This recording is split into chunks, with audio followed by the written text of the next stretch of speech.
Hello and welcome to the HYW Products Welding Guide. Today, in part 3 of our welding process series, we'll cover welding electrode types, just the essentials, explained clearly. When you weld, can you just grab any electrode? The answer is absolutely not. Even on the same joint, the electrode you choose completely changes the strength, the quality, and even whether cracks appear. First, let's look at why electrode type matters.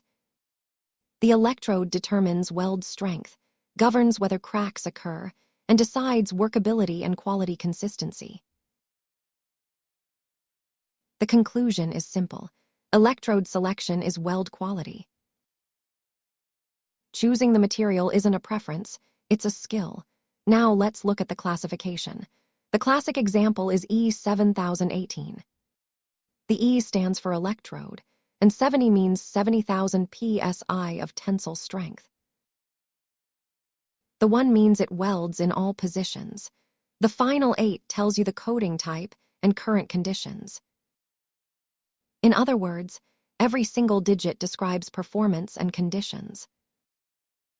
Now let's meet the 2 most common electrodes. First, E6013.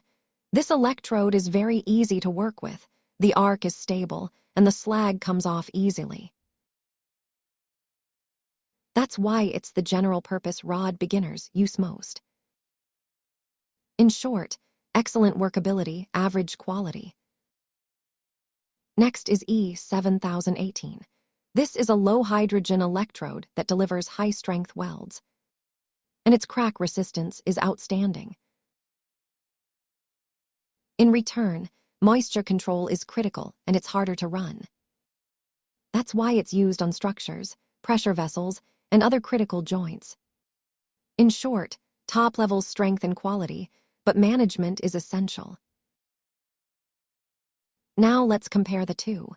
E6013 is easy to work with and suits general structures.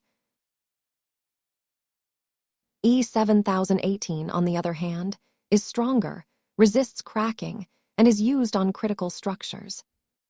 In the end, E6013 is workability-focused, and E7018 is quality-focused. That's the way to remember it. Now, the selection criteria. For general work, E6013. For high-strength structures, E7018. If there's a risk of cracking, use a low-hydrogen electrode. For outdoor work, you have to consider workability. The conclusion: choosing what fits the situation matters most. Now for the exam essentials. You must clearly distinguish E6013 from E7018. Also, the meaning of each digit, especially tensile strength and the low hydrogen concept, must be memorized. On exams, the key question is, why do we use E7018? Next, field management points. E7018 management is especially important.